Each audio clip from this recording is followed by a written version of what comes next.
Well, Alabama wins an overtime thriller against Arkansas. That was just an incredible game on a lot of levels, really. And I felt like needed to get in here and do a quick podcast about this. I'm only going to do it for YouTube, so I hope some people are joining in, and would love to get your comments. Unbelievable game. Alabama, frankly, didn't deserve to win it. I think that's at least for the vast majority of the game.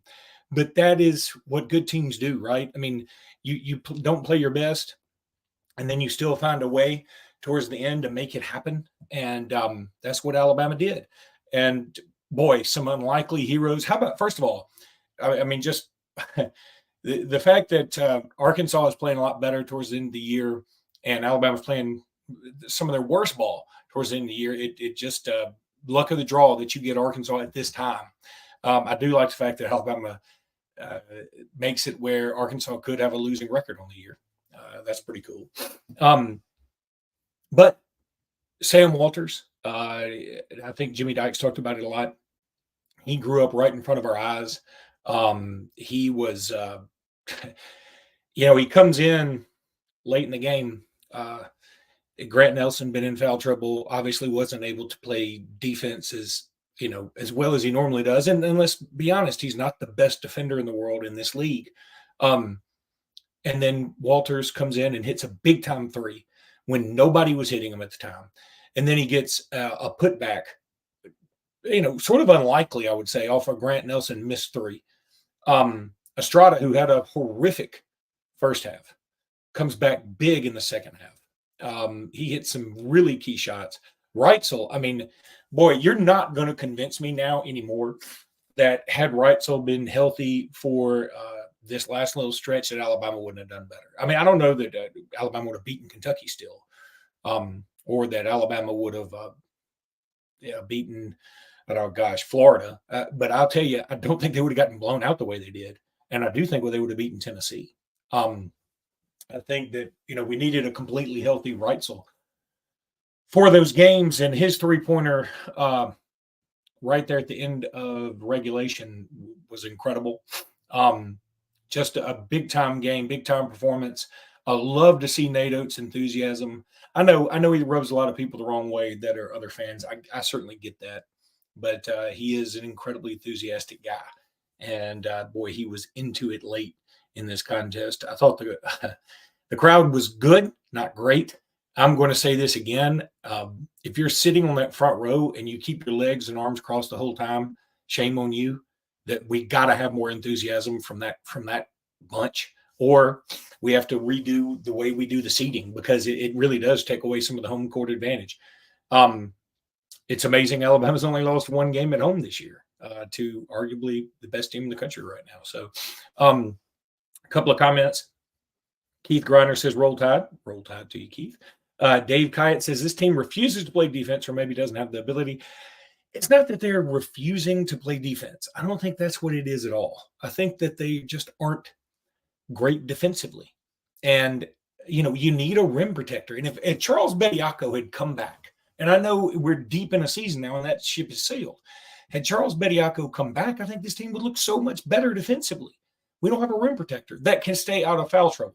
Nick Pringle, he can jump as high as any human being on the planet, probably, but he can't stay out of foul trouble generally. And when he does stay out of foul trouble, it means he's not being as active as he needs to be. So it's a catch-22 with him. And Keith Griner says, what's the latest on Rylan's injury? I don't know. Obviously he didn't play today. We obviously could have used him today. I'll say this, though. I'm kind of glad now that we won that he gets a little bit more time to rest. He has a calf injury. I think everything's going to be okay. I really do.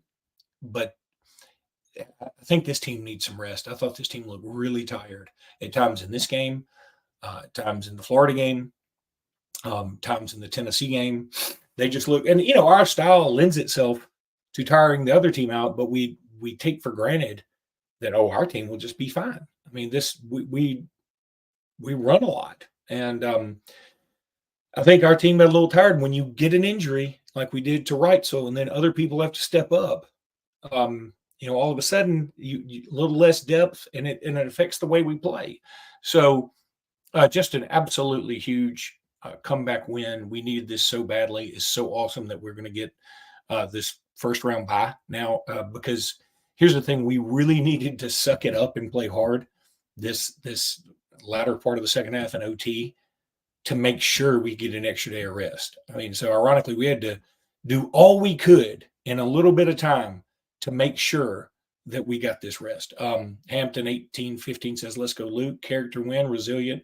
And now we get much needed rest. Appreciate you guys. Appreciate you, Hampton. And yeah, that's what I was just saying, that they needed to really put it on the line for about 20 actual live minutes to make sure they have a whole 24 hours of rest. And they did. Now, here's the other thing. We're probably going to get to play somebody like an Ole Miss, an LSU, a Texas A&M, somebody like that, versus having to play Kentucky or play on Thursday. And then even if we're lucky enough to win that game, play a Kentucky or an Auburn or something. So just a big time win, and can't say enough good things about this team right now. I know some people have been down on them of late because they did get blown out against Florida. They got blown out against Kentucky, and you can't sugarcoat that. Those things happened.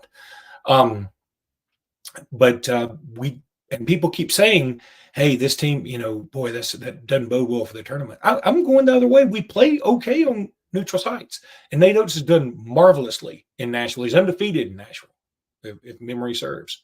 So, I feel good about this team in the tournament. If we can get everybody healthy, I think having a healthy Rylan Griffen, even if Griffin's not playing his best ball, I think it's important to have him for the tournament.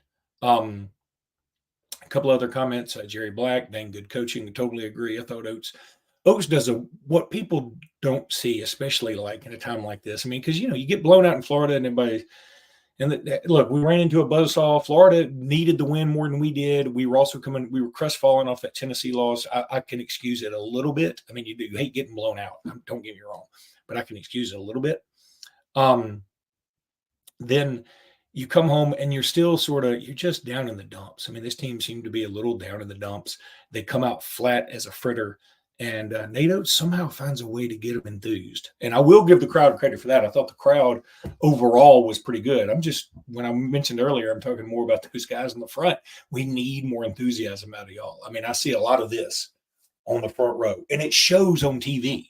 And I know, hey, look, you're going to be on TV, so you don't want to look like a fool sometimes. I get that. But, man, we need some more enthusiasm from that front row.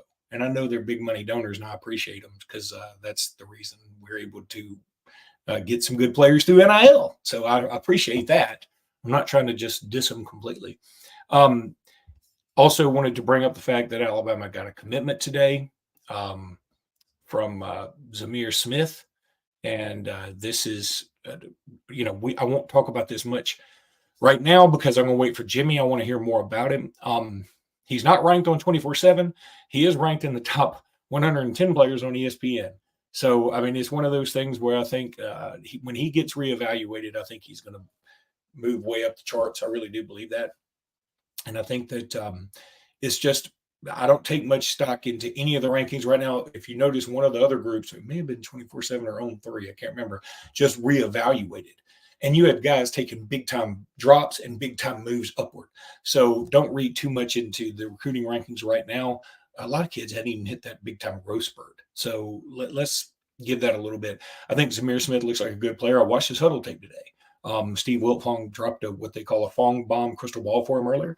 And I said, I want to check out this kid's tape. And looked pretty good. Looked like he had great ball instincts to me. I mean, didn't stand out as being the fastest guy I've ever seen. Didn't stand out as being the biggest guy. He's only 6 feet. He's listed as an athlete, but apparently Alabama is going to use him as a cornerback, which, again, that's great. Alabama needs some cornerback help. They're talented but young back there right now. So, but back to basketball, man, I'm so grateful for this team. So what a wonderful year. You guys don't understand. We lost 2 games in Coleman Coliseum, 1 to Clemson, who will make the tournament, 1 to Tennessee, who could be a 1 seed in the tournament. So I'm thrilled with the direction of this program, thrilled with this win today, and I hope you guys are too. Listen, do us a favor, please subscribe to this channel if you aren't subscribed already. Would really appreciate that. Jimmy and I will talk a lot more about this game. We'll talk about Zamir Smith. Hopefully, we'll talk about some other things like I hadn't checked, but maybe a softball win and a baseball win. So hopefully, we'll be talking about all that stuff on Locked On Bama when we have the podcast tomorrow. Until then, roll tide, everybody.